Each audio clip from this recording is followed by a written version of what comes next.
Your phone number. That is literally all they need. No complex hacking required, no malware secretly installed on your device. You don't even have to click a suspicious phishing link or spoof a deep man voice to trick some poor customer service rep.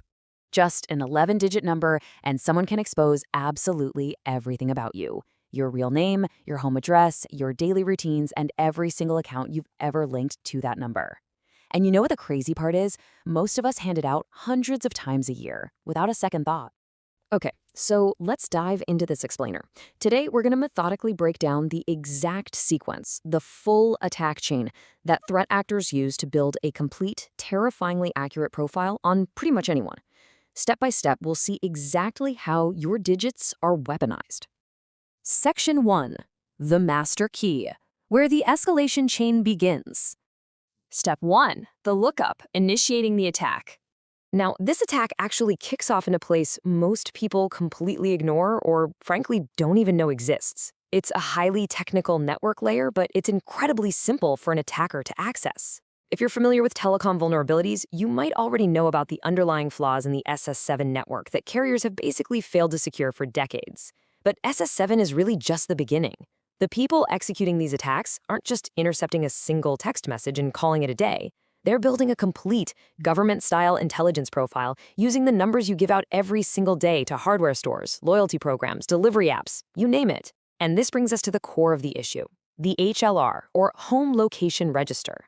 Basically, this is the massive database every single mobile carrier on Earth uses to track which network your SIM is currently on, your country, and your active status.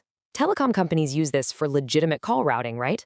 But threat actors, they just legally buy access to commercial HLR APIs. They plug in your phone number, and in less than 3 seconds, they get a direct response from your carrier. Just look at this list of data they get back from that simple query. Boom. They immediately have your carrier network, your current country, whether your phone is actively on or off, and finally, the IMSI number. I really want you to pay close attention to that last bullet point, because it is without a doubt the most dangerous piece of the puzzle here. See, the IMSI number is essentially your physical SIM card's unique fingerprint. It's the exact input they need for the next highly dangerous step in the chain. And let me tell you, capturing this unique fingerprint gives an attacker something far, far worse than just your general geographic location. Step 2, social graphing, turning a number into an identity. This is where things escalate, and fast. The threat actor moves away from obscure network data straight into your personal life. This step relies entirely on OSINT, or open source intelligence, which is just the practice of collecting publicly available data. And here is the truly shocking part. This step is 100% legal. There's absolutely no hacking required. Attackers aren't breaking the law here. They're just utilizing powerful reverse phone lookup aggregator databases. And we aren't talking about simple search engine queries.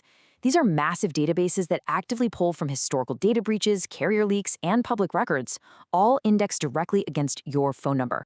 From that database, they immediately pull the whole shebang: your full legal name, your current and previous home addresses, usually 5 to 6 email addresses you've used over the years, your relatives' names and phone numbers, your approximate age, date of birth, and yeah, even your breached passwords. Then they cross-reference. They take your name over to LinkedIn, Facebook, and Instagram. They punch your emails into sites like Have I Been Pawned. Literally within 20 minutes, a motivated attacker has mapped out exactly who you are, where you work, who your family is, and what passwords you use. Step 3. Real-time location. Finding you right now.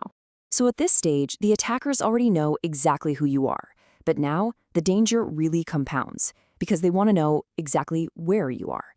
And they can get your real-time location without ever touching the GPS hardware on your device. Remember that IMSI number they grabbed in Step 1? And that SS7 vulnerability? By utilizing the SS7 network, an attacker sends a specially crafted message directly to your mobile carrier. The carrier system automatically responds because it thinks it's communicating with another legitimate telecom network.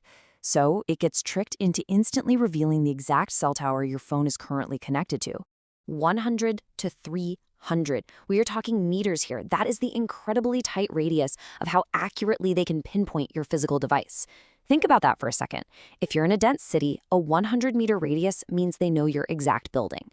If you're out in the suburbs, that means they are pointing straight at your exact house. Just look at the compounding danger we've built up here. They have your full identity profile, your relatives' info, your breached passwords, and now your real-time location. And guys, this isn't some theoretical exercise. Stalkers, private investigators, and organized crime syndicates actively use this exact combined intelligence package. They use it to track their targets, knowing exactly when you're home and exactly the moment you step out your front door. Section 4. The critical privacy mistake. Why you are completely exposed. Up until now, you might be thinking, well, I turned off my location services and locked my social media, so I'm totally fine. We need to shatter that false sense of security right now. There is a stark contrast between what you control and what you don't. Over on the left, we've got app-level privacy settings, turning off location permissions on your phone, setting your apps to private. On the right, we have network-level security, the underlying SS7 infrastructure, HLR databases, and those massive data brokers. Tweaking the settings on your physical phone does absolutely nothing to stop an attack that happens entirely on your carrier's network. Your carrier's towers are tracking you regardless of what you toggle in your phone's menu. I need to tell you this straight up. False confidence is honestly more dangerous than having no protection at all. If you firmly believe your app privacy settings are protecting you from these network-level attacks, you just aren't going to take the actual necessary actions to secure your identity. You feel perfectly secure while remaining completely exposed to anyone looking for you. So, let's fix that. Section 5. Breaking the attack chain. 3 steps to network-level protection. All right, we're going to stop admiring the problem and start locking down your data. You do not have to be an easy target here. Here are 3 specific, concrete moves you can make today to actually disrupt this escalating attack chain we just outlined. Number 1, remove your real number from non-essential accounts. Number 2, freeze your data broker profiles. And number 3, request a carrier sumlock or port freeze. Let's methodically break these down and see exactly how they neutralize the threat. Step 1, use disposable phone numbers. We're talking apps like MySudo or Google Voice. Use these for your online orders, hardware stores, delivery apps. Doing this immediately makes your real number invisible to data brokers moving forward. Step 2, manually opt out of the major aggregators like Spokeo and White Pages, or just use an automated service like Delete Me. This physically cuts off the OSINT chain at step 2. If there's no profile to cross-reference, it's a dead end for the attacker. In step 3, call your mobile carrier directly and demand a port freeze. This blocks SIM swapping and forces an attacker who's relying on SS7 vulnerabilities to work incredibly hard to get anywhere near your live location data. But hey, pay really close attention to this distinction. A SIM lock, or port freeze, prevents remote SIM swapping because it requires anyone trying to transfer your number to actually show up in person at a retail store with a physical government ID. Do not confuse this with a SIM pin. A SIM pin only protects the physical plastic card inside your phone if you happen to drop it on the sidewalk. You need a port freeze. By requiring in-person verification, you make yourself a significantly harder target, effectively breaking the attack chain. So, you've secured your phone number, you've locked down your carrier network. But I want to leave you with this final, kinda wild question to consider. Is your Bluetooth betraying you right now? Because while the phone number vulnerability can absolutely be mitigated with the steps we just covered, your phone is continuously broadcasting a unique Bluetooth identifier 24/7. And as researchers have definitively documented heading into 2026, this signal is already being actively harvested to track your movement across cities without a single app installed. Your phone number was yesterday's master key. Your continuously broadcasting Bluetooth signal might be tomorrow's. Definitely something to think about the next time you walk out your front door.